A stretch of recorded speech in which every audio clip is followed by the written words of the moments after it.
Welcome to Recipe Club, the show where we debate the best way to cook the food you want to eat.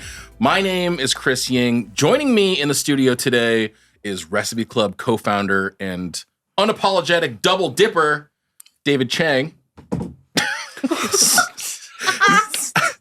Next, the chef of Lasita here in Los Angeles and a man who likes his crabs hot and cheesy, Nico de Leon. And finally, we call her the Snackmaster, but she calls herself the Big Dipper. It's Noelle Cornelio. Woo!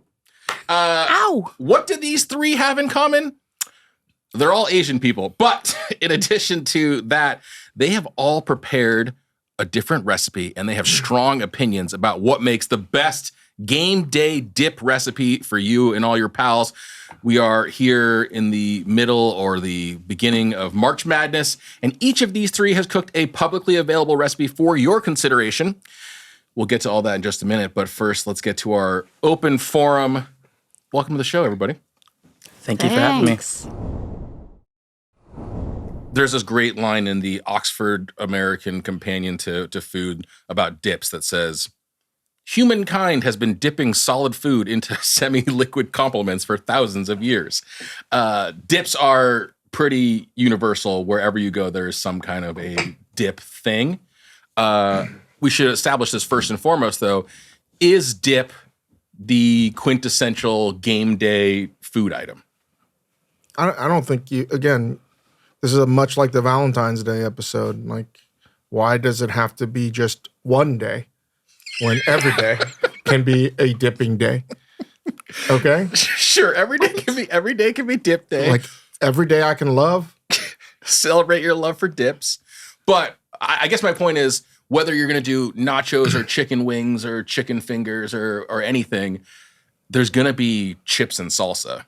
There's going to be some kind of a dip there, right? Like, sure. It has to be it. Ideally, it's chips and guac, not chips and salsa, chips but and just guac. to be clear. Excuse me. Let me. Can I ask a question then? Yeah. Do you think the percentage of human beings today on the planet, it's the highest percentage of people that prefer to dip? Huh? Are we living in peak dip? Is that what you're saying? Dip. Uh-huh. At no point before has humanity wanted to dip as much as they do right now. No, this is actually not Noelle's looking like it's a crazy question, but it is true. Maybe not specifically 2025, but the idea of dips in that same article didn't become like a huge food thing, a huge, commercial enterprise and a huge part of American cuisine specifically until the 50s. And it was Lipton inventing or marketing the French onion dip that you would just put their soup packets into. It was the advent of potato chips that made a big thing. And then Noelle just mentioned guac, which the more civilized among us refer to as guacamole. But before guacamole became all the rage, right? Mm-hmm. It was Tostitos becoming a commercial thing, selling it with salsa in the jar, that I think in the late 80s, early 90s changed the whole concept. And before that, literally that wasn't even a thing in most grocery aisles. You had the potato chip dip that was shelf stable. So the Tostitos as a brand, I think, revolutionized American, like what they would want to eat a chip with. And my theory is the reason why we're peak dip is because it gives people an option. Yeah. A choice. Say more. So when you go to the party and there's a bunch of dips out and a bunch of dippy dippers, you can choose your own adventure. Well, you don't have to be at a taqueria to choose your salsa, right?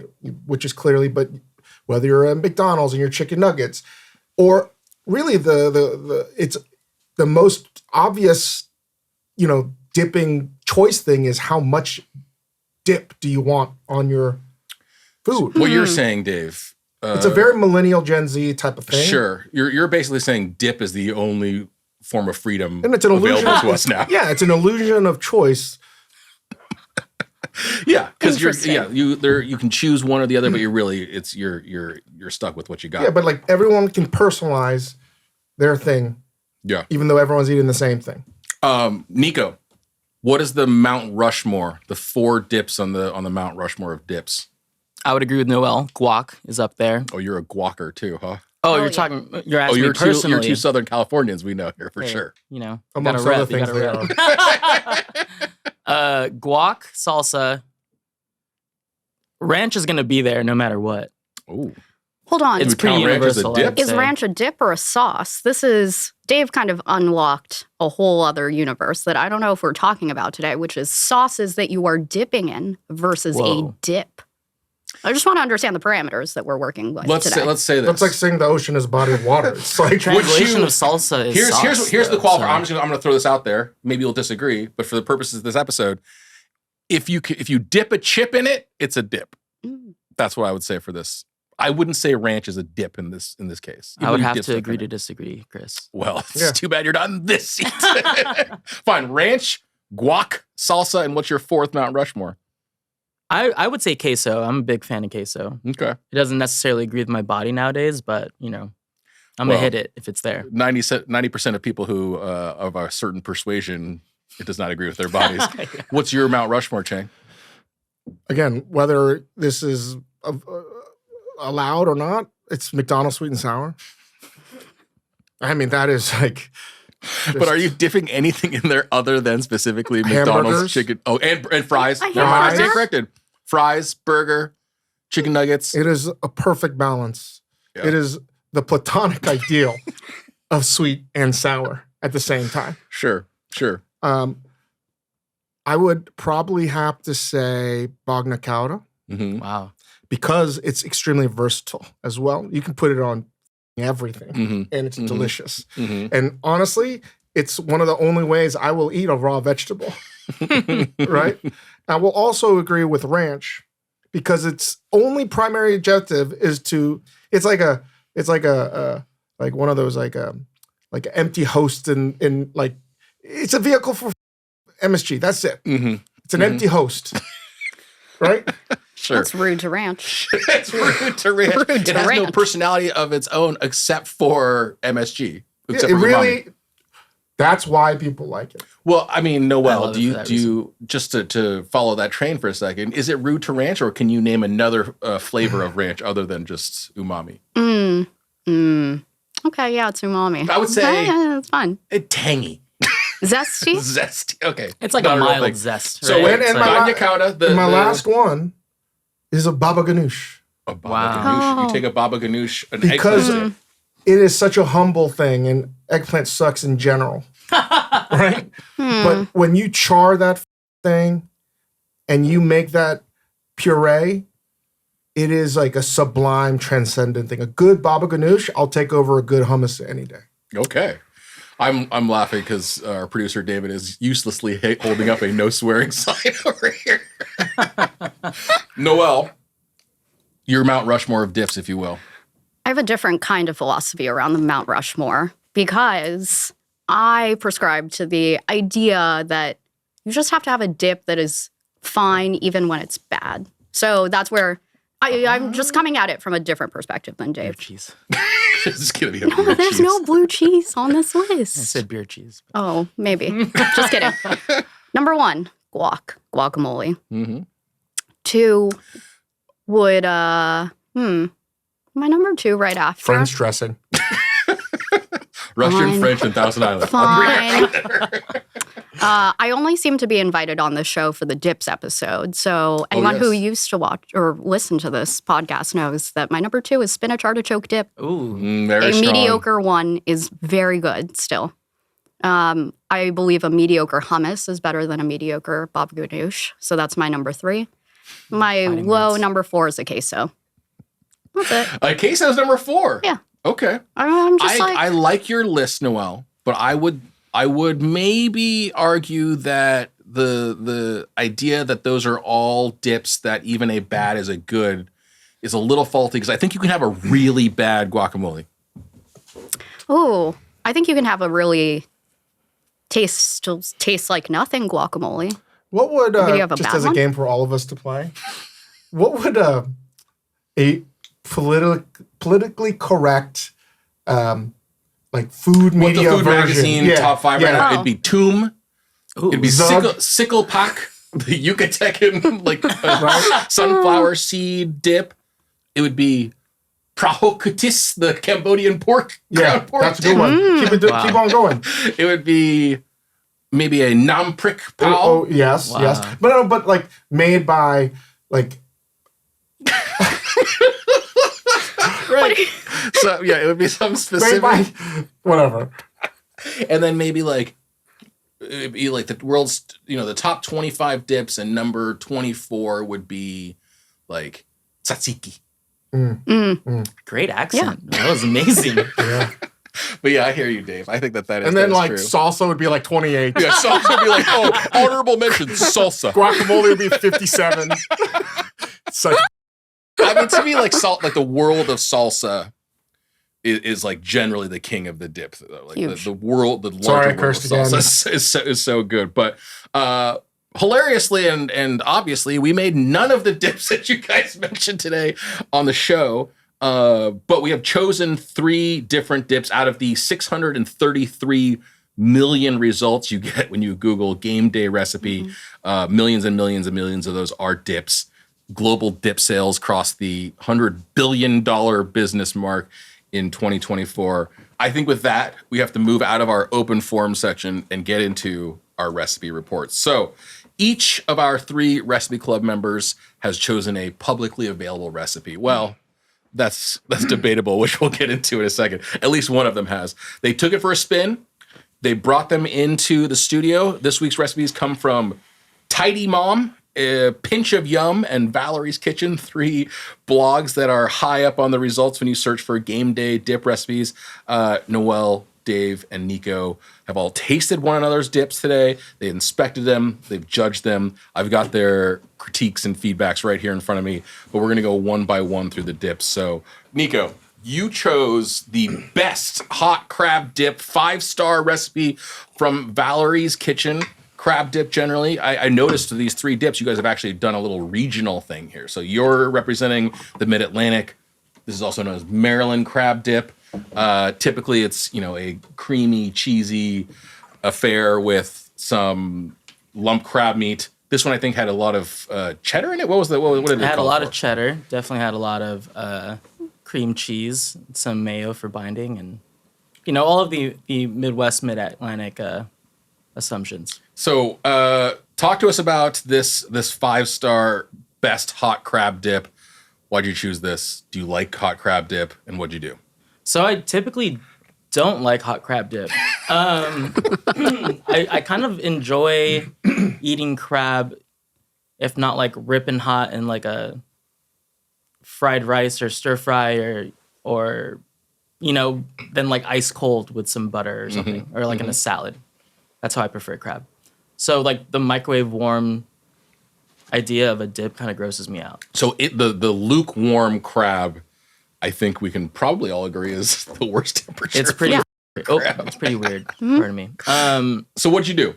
You follow the recipe? I didn't. I took a peek and then I was like, I don't really want to do this recipe. No offense to Valerie, I think it's a great recipe and it's easy to follow. Let's hold on here. I took a look. I didn't want to follow it. It's a great recipe. One of these 3 statements cannot be true. There were good people on both sides. The concept of the dip was nice. Yeah, I just looked at it and I was like, I kind of want to mess around a little bit. So I leaned into the culture I felt was probably underrepresented in this day, which is the Asian culture as a whole. So leaned into Chinese American Rangoon. Okay. Yeah. So you did a little deconstructed Rangoon here. I So did. what does that mean? So I kind of made like a kind of a typical Rangoon filling. Typically it's imitation crab. I use real lump crab meat for this, and then it's usually a cream cheese base, but I stretched it with a little QP and then seasoned it pretty rigorously with a ton of garlic powder, some soy sauce.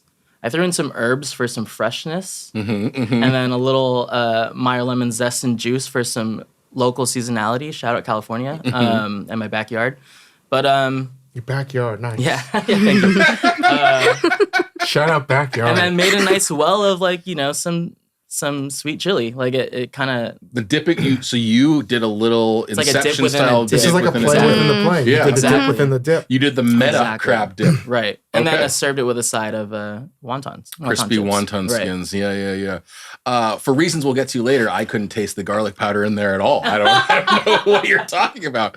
Okay, well, let me ask you this. You didn't really abide by the thing, but like the method generally is you're binding your mayonnaise, your dairy, your crab, and then you didn't heat it until you got here. Exactly. Yeah. Okay.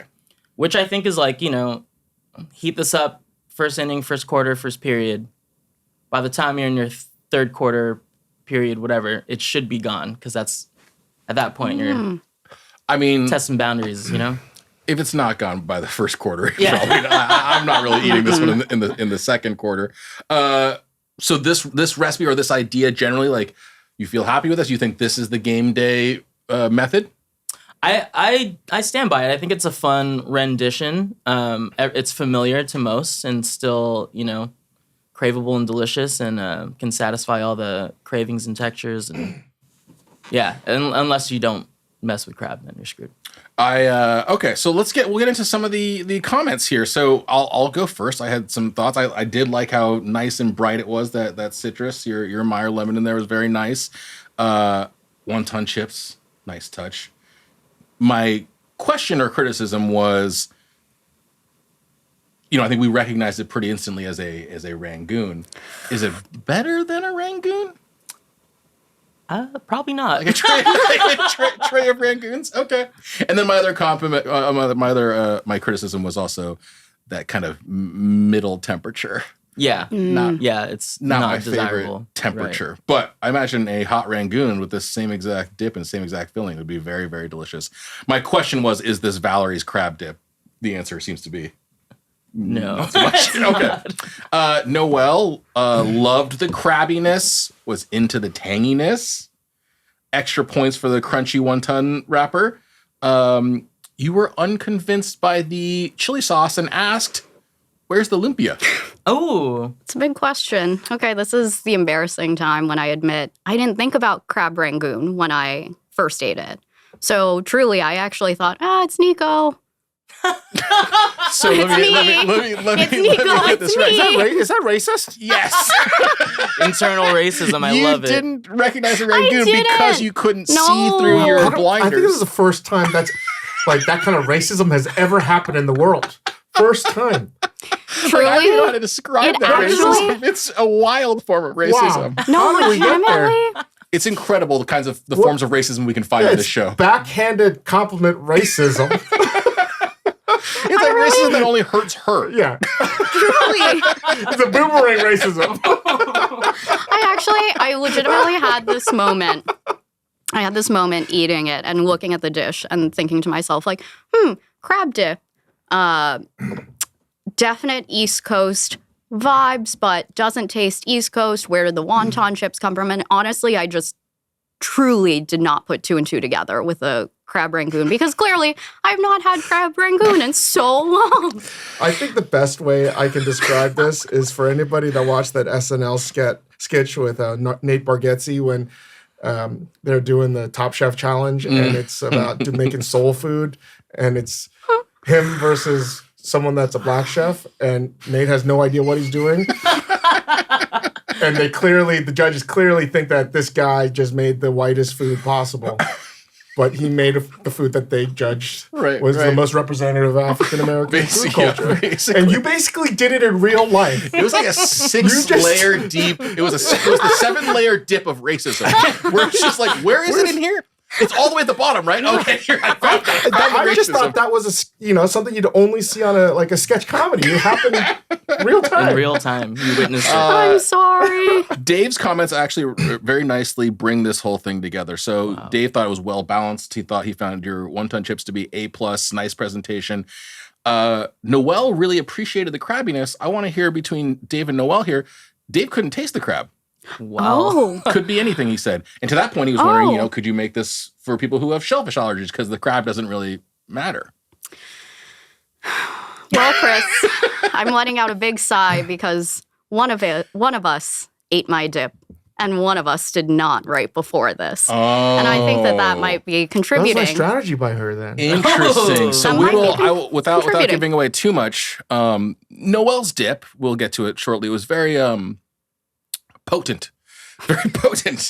And Noelle didn't taste her own dip Mutually self-assured destruction. prior to, and we were speculating that maybe this was strategic, and it does sound like she kind of torpedoed Nico. That crab could have been completely rancid. Tasted it. might be now. Dave did notice it's still great, and it is a play on crab rangoon, which he likes. So he also saw the rangoon. Thanks for calling out to the it. But my obvious. one criticism, what if you have a shellfish allergy?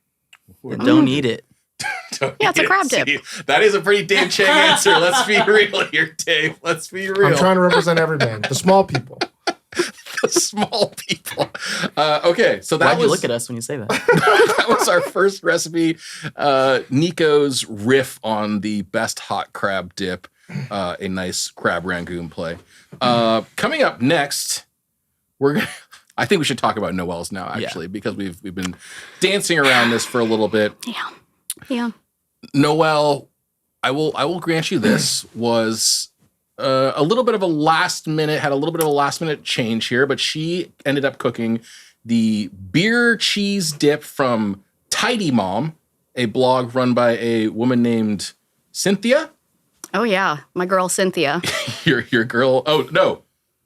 It says Cynthia. It's not Cynthia. It is Cheryl. What? It's Cheryl. Just all kinds of racism happening in my run sheet over here. It is Cheryl, runs Tidy Mom.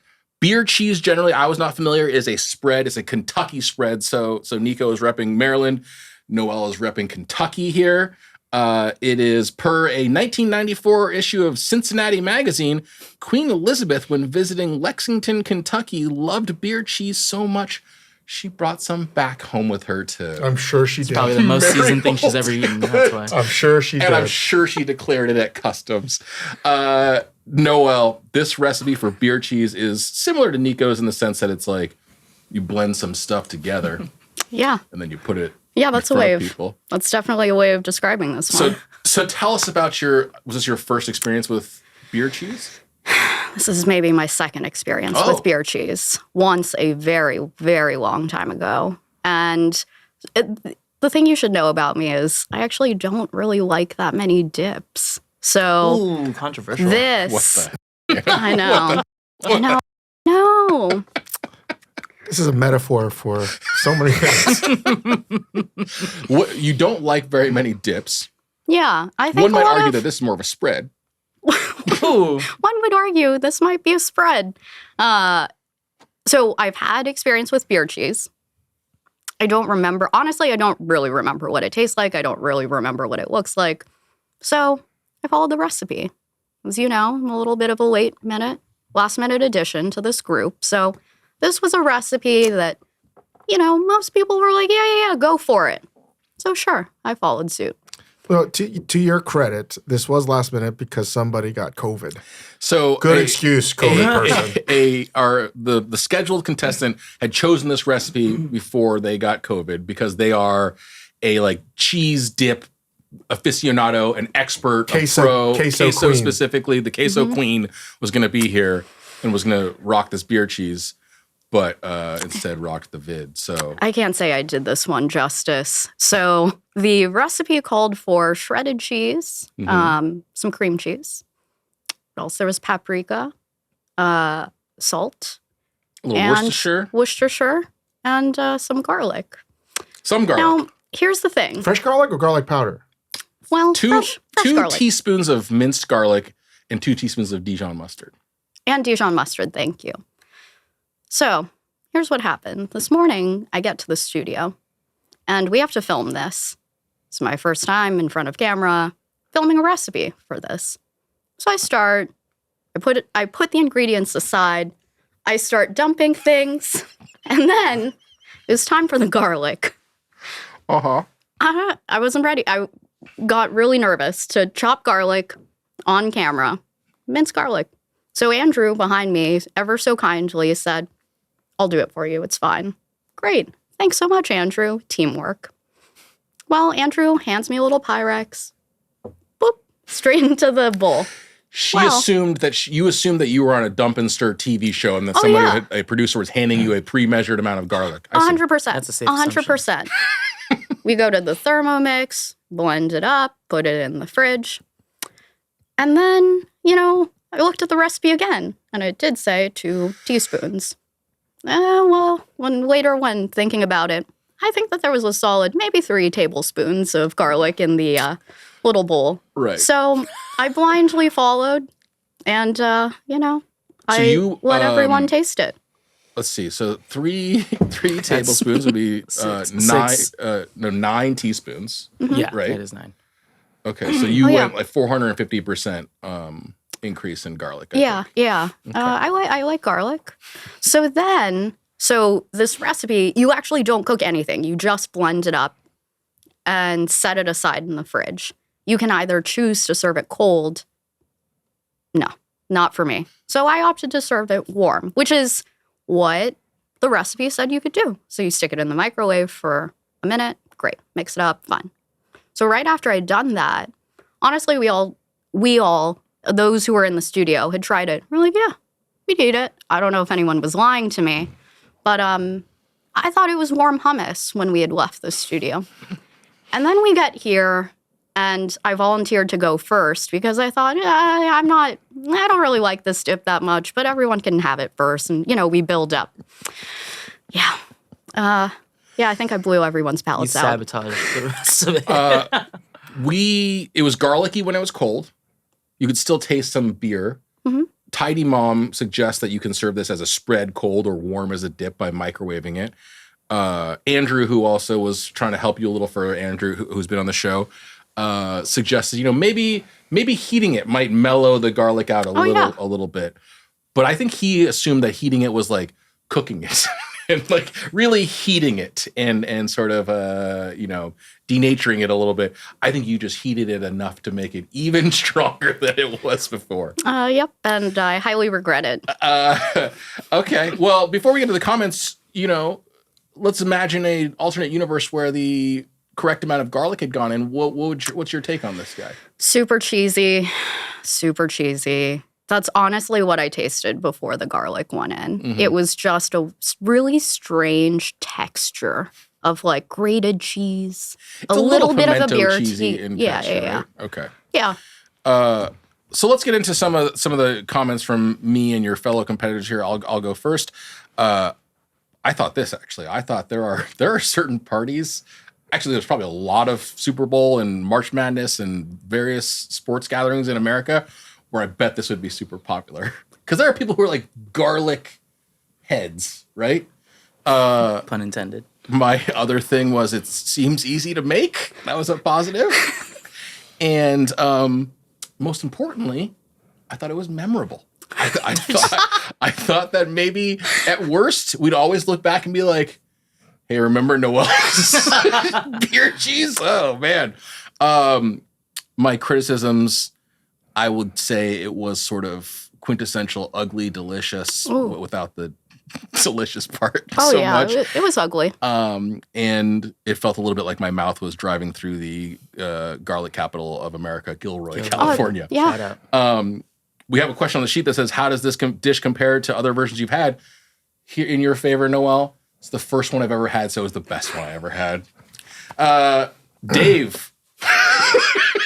This is my first time seeing these cards, guys. Oh, no. Dave, give us some positives about the dish. Very capital BOLD, bold flavors. I really appreciate the work you put into coming up with positives for this. Good dip color.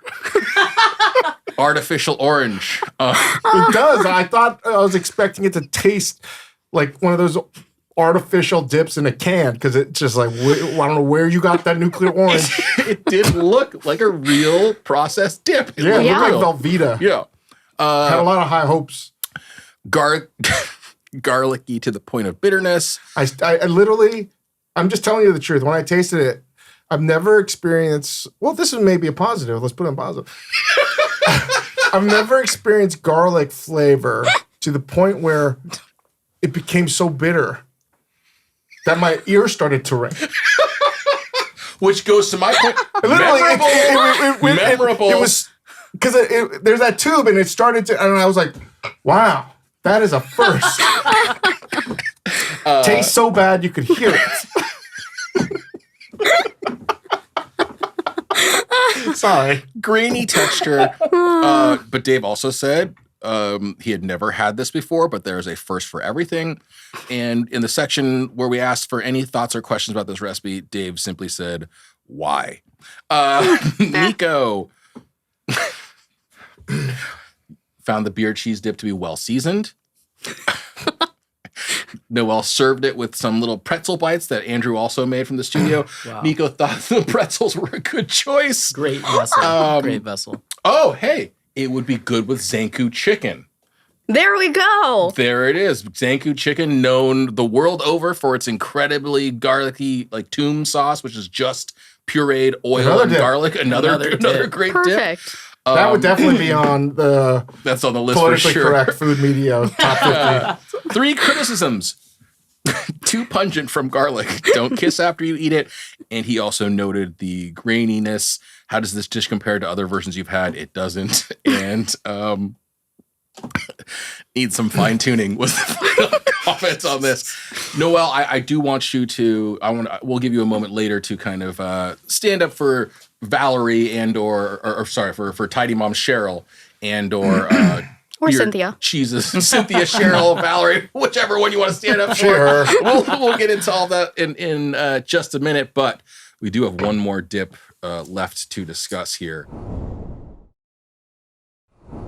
And that is the caramelized onion dip recipe that Dave chose. Ostensibly, you were cooking a recipe from Pinch of Yum. I did. I didn't know that. Once again, I think it should be told, I'm going to attempt on Recipe Club this year to look at the ingredients. So I have asked to bring all the ingredients that were in the recipe and then try to make a multiverse version of it. So without looking at the recipe. Including measurements? Or? No measurements. This is all. So I've never made this before. And Chris saw me make it. So you started... So this. So by the way, like I didn't know it. There's no. What's in the original recipe? So the original recipe from Pinch of Yum is basically you caramelize a bunch of onions, you combine it with sour cream, Worcestershire sauce, cream cheese. It is a pretty straightforward caramelized onion dip. It is not. I mean, you noted right away. It's not the classic onion dip where you're just dumping in the bag of. I mean, you really of can't beat the Lipton's French onion soup into sour cream. That is like the goat, one of the goats. Yeah, it really is. It's like shockingly good. You're like, what? Actually, that is the original. Again, when dips became popular in the 50s in this country, it was because Lipton introduced that, and it was originally known as California onion dip. So Dave is repping California. We got a Kentucky, and we got a Maryland over here. So what did you actually do, Dave? So again, I looked at the ingredients and I was like, oh, so there's no. I thought for sure it'd be some variation of the Lipton's dip. So I was a little bit perplexed when it was just cream cheese, sour cream, and onions. I was like, okay. I thought, how am I going to develop the most flavor humanly possible on this? So I really didn't give any thought. And the reason I did choose this, again, it was second from the bottom on the list for me. So now we just know how we can engineer which recipe Dave will choose. So I think I was like, okay, first you got to caramelize onions. And we happen to have a deli slicer.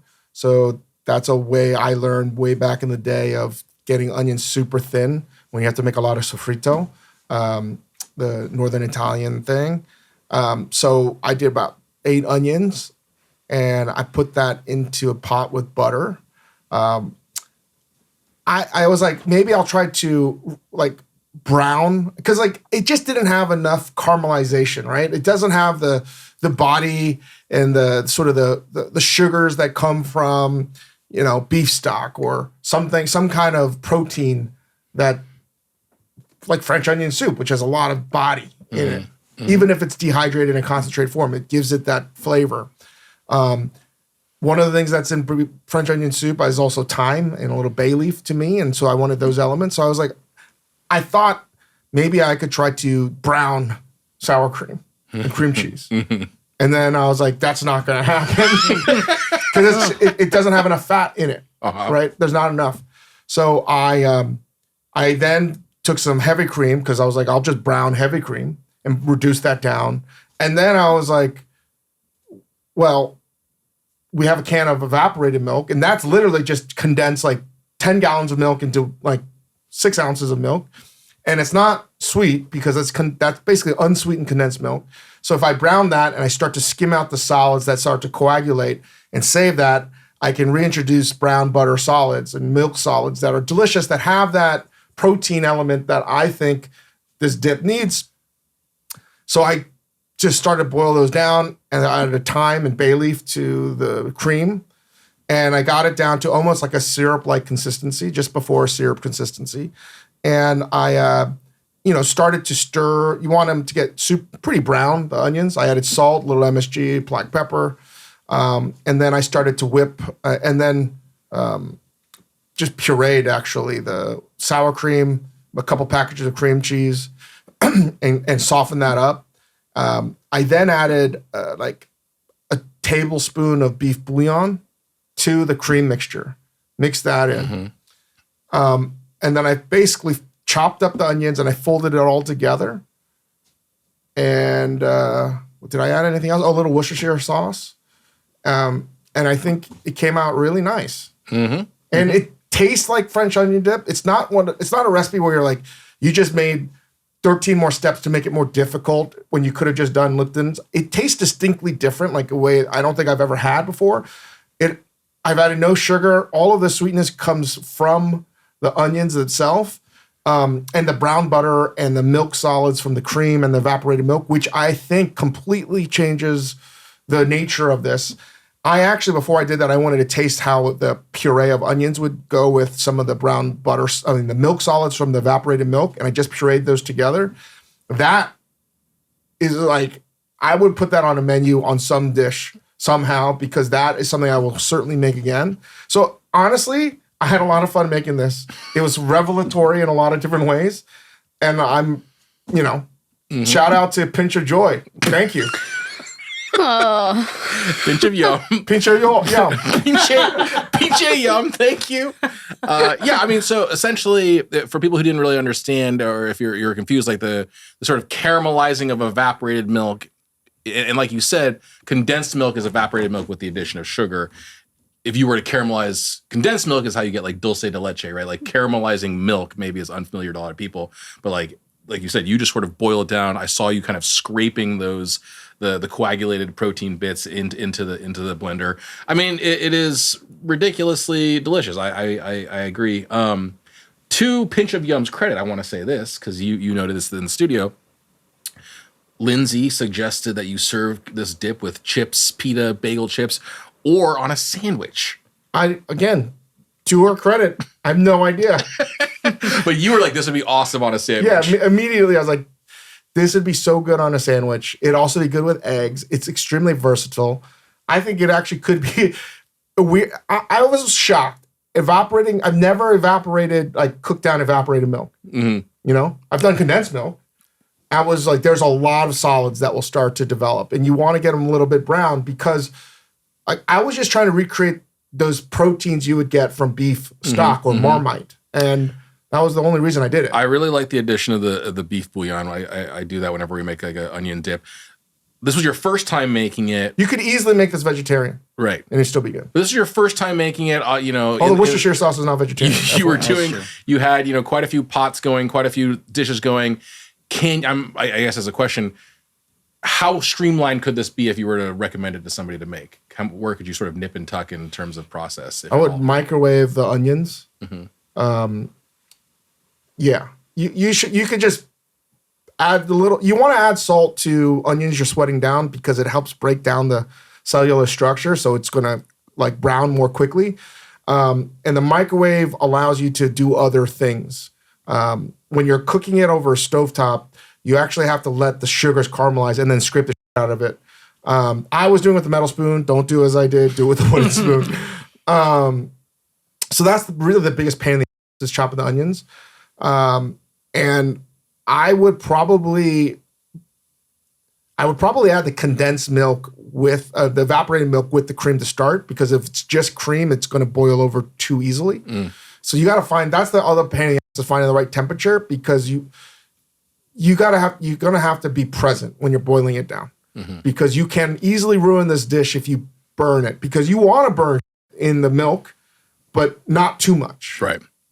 All right, well, let's get to some of the comments that your fellow competitors made here. Nico said it was a nice French onion flavor, well seasoned, and tastes like the smell of In-N-Out. Thank you. Those onions. Also, I put thyme and bay leaf in the cream mixture as well. Yes. The criticisms were a little goes a long way. It's super, super rich. I think that is It's not good for you. not a question It's extremely bad for you. His other criticism was that it tastes like the smell of In-N-Out. It's a positive and a negative. Now, Nico, this is interesting. How does this dish compare to other versions you've had? And you said it's second to your rendition. What is your rendition of French onion dip? I mount mine with a little, or fortify it with a little crab fat. Oh, little crab fat. Again, I have to ask, what about the people with shellfish allergies? What about people with dairy allergies? Don't come over, you know? Dave invites a lot of shellfish-averse people to his Super Bowl and March Madness parties. Noelle said, nice caramelly taste. I don't know why you put this in quotation marks, Noelle, but you said very balanced. I don't know. It seems like a thing I would never say, but I said it. So So you were quoting somebody and saying it was very balanced. Okay. Why are dips unhealthy was a criticism. Oh, yeah. That's my question, actually, for all three of you. Why do most dips require so much cheese and so much cream cheese and so much dairy? It's Not delicious.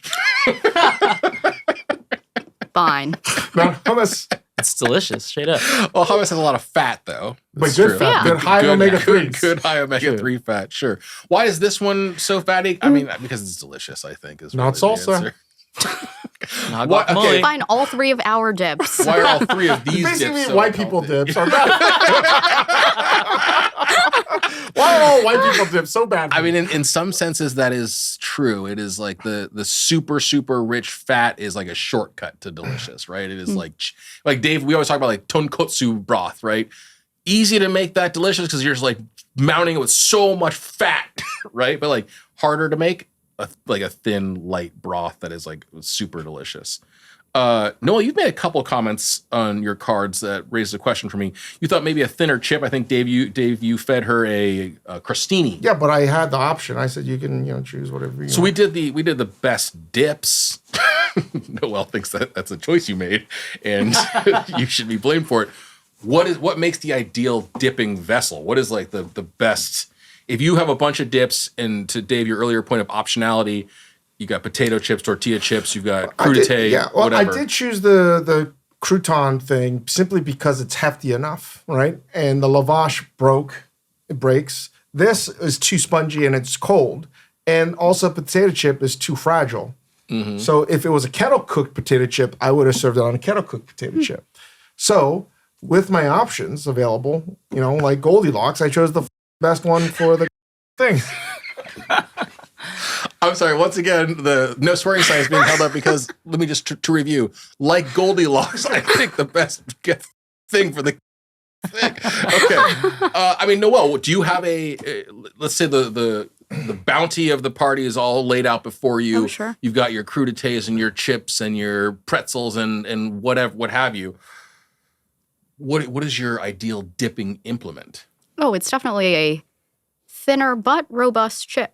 You don't want something that Of takes the potato over. or the tortilla variety? It doesn't really matter. It depends. It depends on the dip. That's actually what I should say. I would argue that. Oh, you think it's thinner? thinner but robust? Nico, Give me an shocked. example. Like a kettle chip is technically part of it. You just don't want something that overtakes the dip because you're really just using it as a vessel to eat. Scoop. I think Eat. structure plays a huge role. Mm. I think when Frito dips came out, or Frito scoops rather, that was a crazy invention. The Tostito scoop, the one that was like a little mini tostada bowl, specifically also- designed to hold more dip in it. that what you're talking about? No, Frito scoops. The Frito Oh. scoop. It's literally a scoop. Oh. Yeah. They look like the high bigger line. ones. Like you're doing an Italian scarpetta. You know what I mean? Yeah. Oh, it's like a little excavator that you, Yeah, you pull some exactly. dip out of. Okay, so structure, shape matters here. Yeah, not that much chew. Like I don't want I'm the shocked. cold I'm shocked that pretzels. the fracturedness of the Filipino state here. Wow. It really is a country of many islands. It really is. It really is. Jesus Christ. Noelle thought maybe it could be tangier. I think you're responding to the richness a little bit. But you also said balance, so. Oh, that's true. That's why I use quotation marks. Nico is just finding all sorts of holes in Noelle's arguments here. I don't know. I thought, when you said to me you were going to caramelize the dairy, I was like, why? Why don't you just caramelize the onions? It like makes a big difference. I think to your point, it is a different animal entirely. You described this as first it was the cup of the carpenter, and then it became Bilbo Baggins. You have all sorts of nicknames for this dish. My criticism was I thought it was a little too humble. Maybe you could have worn it and been a little more prouder. Here's a question. I was shocked because I've never made this thing. It was like really good. Sorry. I was legitimately like, couldn't believe it was good. I did have a question. Imagining a world in which you weren't making this, you weren't slicing the onions yourself, you had somebody prepping this, you had a sort of somebody slicing your garlic for you. Oh, I did put garlic confit in there. That was right, but you because I wanted to mellow it, because I wanted to make sure I didn't hurt people's palates. Again, I couldn't taste the garlic confit today. Hey. If somebody else had been doing this, like I guess what I'm saying is putting the work aside, would you have preferred the onions diced to sliced? No, I like the longer thread because it holds it together. Okay. You know? That's why I feel like French onion dip, if you're going to make it like this, you want enough. So I did chop it enough, but I could have made it so it's like soubise proper, but then you don't have any texture. And I think that, especially for this recipe where they're not adding the French onion, it's actually based on French onions, like cooked down brown onions. I wanted to make sure the integrity of the pinch of joy's recipe. Listen, here's the thing. This is going to come into deliberation. It is pinch of yum. Pinch of yum. But also, Nico went off book. I don't want to incriminate pinch of yum in this recipe. Like I said to Dave, like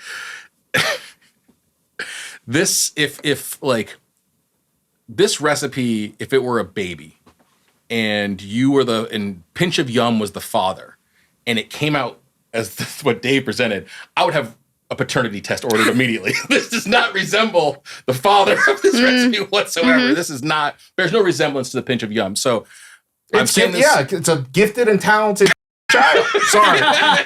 Just be like, that's not my baby. That is not my recipe. But we'll take that all into consideration in just a minute once we get through our closing arguments here. So, Nico, best hot crab dip. I don't necessarily think, like Dave, you have to stand up for Valerie's Kitchen recipe, but assuming we share your recipe for this crab dip, or just the idea of a hot crab dip, do you want to say a few words here in defense of your idea, your recipe as the best game day dip? Yeah. Definitely bring this to your party or your friend's party. I think it's a standout dish. People are going to talk about it. People are going to be like, that was way better than that bowl of guac, that basic bowl of guac that someone else brought. Or, it's going to be like the talk of the town. I mean, to that point, I think that there is a certain, there's a little wow factor saying I brought hot crab dip. Yeah, it's risky. People know you got balls, Yeah. Okay, if you weren't standing up for the hot crab balls dip, which one of these other two would you say is the best option? No offense to Noelle and your attempts, I would go with Dave's. That is like not a compliment at all. We keep on no offense to Noelle after we just dragged her for this entire episode. Noelle, do you want to say a few words in memoriam for Tidy Mom or the idea of beer cheeses? I really don't. I don't think. Fair. I feel bad that, Courtney probably would have come and like absolutely knocked this one out of the park. And I feel bad for the blown out palates, but can I just use my time to ask, how long did your dips take you to good cook? question. Oh, that's a great question. Mine took about 15 minutes. Mine took about 45 minutes. Okay. Okay. How long did yours take, Noelle? Like 10 minutes. Okay, I'll take that into consideration that you have abandoned this dip, but it only took you 10 minutes.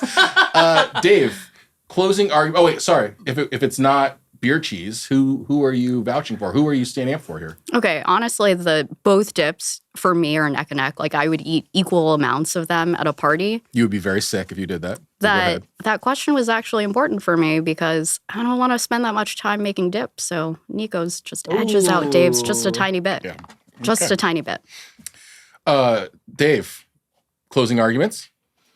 The reason I chose Bilbo Baggins is it's not about really shaping the future here, but you never know how you're going to learn something. And if you have an open mind and you try to explore things there you might think are stupid, so you can have something revelatory. And at least for me, genuinely, I was blown away by the evaporated milk and those milk solids and the onions. So that's all. You guys can make fun of my Bilbo Baggins, but that's how I feel. I don't think we're making fun of the Bilbo Baggins. We're just making fun of this insane description. I think we can go back in the episode. Nobody was making fun of Bilbo Baggins. I don't know when that came up. Well, I've heard all of the evidence. I've heard the arguments and tasted everything. Everyone makes some strong points. Some stronger than others, but there can only be one dip to rule them all. Stick around to find out whose recipe is the winner and what our takeaways for a great dip will be today. So before I announce the winner of our Game Day Dips episode, I did want to kind of review what we said today and provide you all with a few takeaways for your Game Day dip. One, I really did like what Dave said about how he came about this dip, which was, what is a French onion dip? What are the flavors that are important to it, the caramelization, and how can I sort of emphasize those things? I think you arrived at this thing you'd never done before, Dave, but like that is, I think, generally something I see among chefs all the time of like, what is the core of this thing and how do I emphasize it? So a good approach for anybody who's jumping off the blog train and trying to create their own recipes. Get that blog train. I think that although it wasn't necessarily to Nico's benefit, I think the conversation we just had about like how you're serving this, where you're serving it, and how long it's going to be sitting out is really important to dip service, right? A hot crab dip, hot crab straight out of the oven or whatever the case may be, very delicious. Is it going to be hot and delicious by the third quarter is just something to think about with these dips that you were serving, food safety concerns notwithstanding. 3, from Noelle Cornelio: don't assume that if someone is chopping your garlic that they're chopping the exact amount that you wanted them to chop. Come on. You gotta think about it a little bit. It was funny today, but like honestly, something to think about. A bonus thing is, as we said in the beginning, these dips all very delicious. Salsa is king. So after all of this and much careful thought and consideration, I've decided that today's winning recipe, based on the riff on the familiar, based on the fact that it can last for the entirety of the game and be eaten a little bit at a time, is none other than Recipe Club co-founder David Chang. Yay! It was a fantastic dip. I would eat the hell out of that hot crab dip though too while it was hot.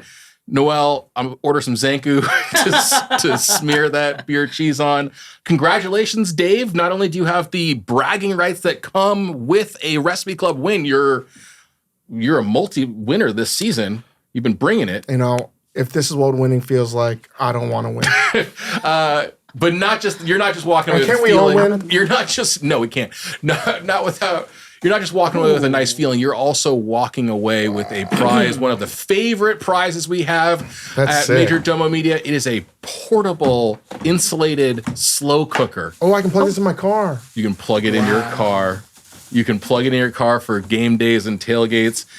Nico and Noelle, of course, you're not leaving empty-handed. You would never leave here empty-handed. You're both walking away, courtesy of our friends at Meyer Cookware. the official cookware sponsor of Recipe Club with some IO series cookware.